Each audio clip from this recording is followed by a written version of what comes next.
spesifik pembinaan U19 kemarin?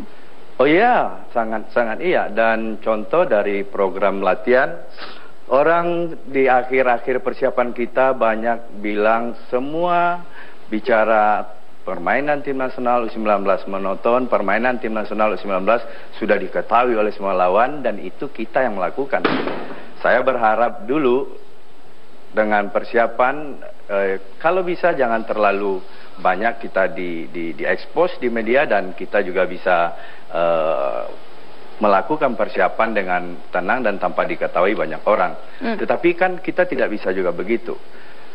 Saya tidak menyalahkan federasi karena federasi juga harus bikin suatu inovasi bagaimana bisa menghidupi tim nasional 19 dan tim nasional lainnya.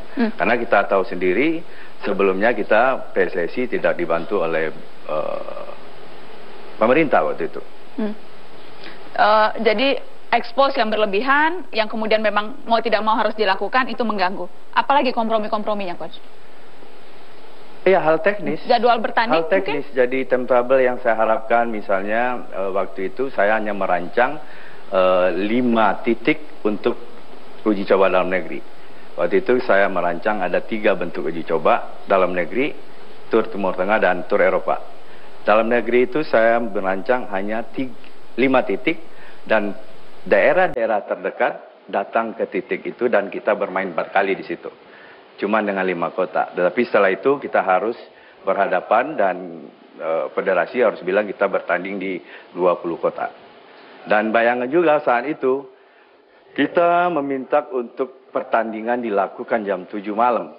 Tetapi tidak bisa, harus jam 9 malam. Ini akan membuat peak atau akan mengganggu kualitas permainan. Kenapa harus jam 9? Saya tidak tahu pasti, mungkin bagi yang berkompeten ditanyakan ke mereka. Tapi Anda meminta jam 7? Ya. Itu kan disiarkan di televisi ya? Iya. Jadi mungkin jam 7 karena ada sinetron tuh ya, Coach? Saya tidak tahu.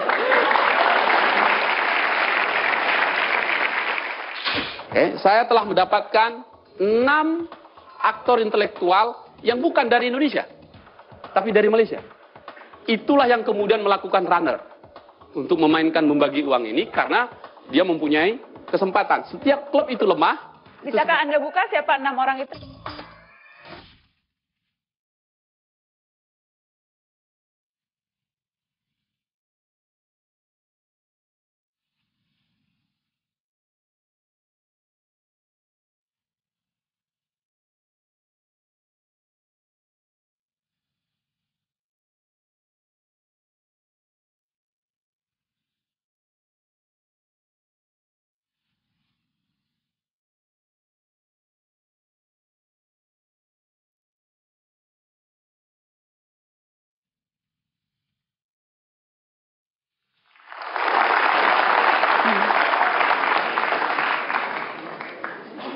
Dagelan bola itu topik Mata Najwa malam hari ini. Dari awal tadi kita sudah mendengarkan berbagai unek-unek keluh kesah, testimoni, pengakuan dari berbagai unsur yang terlibat di dunia persepak bolaan. Saatnya saya minta untuk hadir dan sudah berada di meja Mata Najwa Menpora Imam Nahrawi. Selamat malam Pak Imam. Selamat malam. Terima kasih sudah hadir.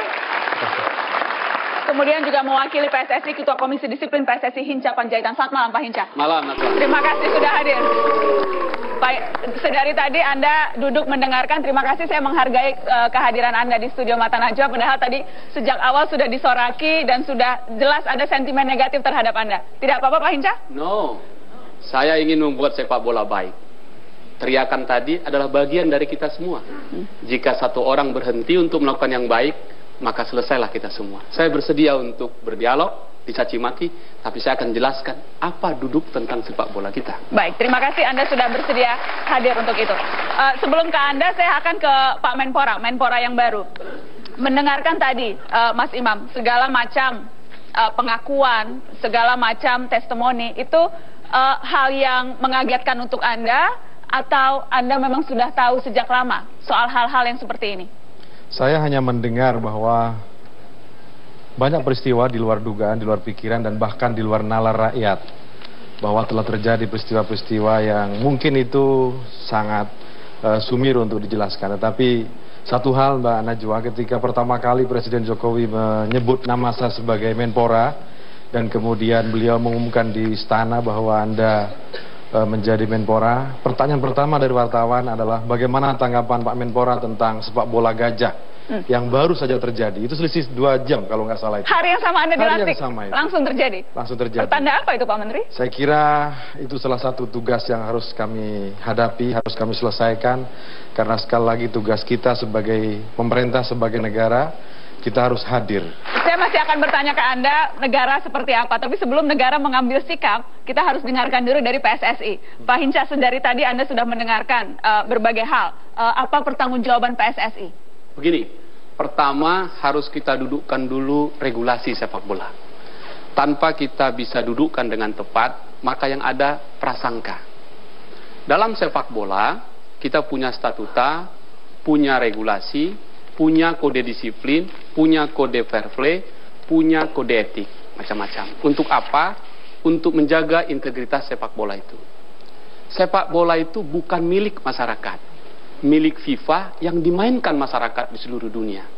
Jangan salah kita. Oleh karena itu regulasinya dibuat. Sudah lebih dari hampir 100 tahun lebih sepak bola itu dan dinikmati di demikian rupa. Nah, pertandingan ketika ada pemain, ada klub, ada wasit, segalanya ada itu. Kemudian ada federasi lengkap. Beberapa tahun lalu sebelum saya bergabung di PSSI, Komisi Disiplin sebagai badan peradilan belum seperti yang diharapkan. Saya masuk tahun 2007. Yang pertama saya lakukan adalah meluruskan kode disiplin kita dengan mengadop apa yang dibuat oleh FIFA dan AFC dan seterusnya. Maka di dalam aturan main kita, di kode disiplin kita itu ada aturan.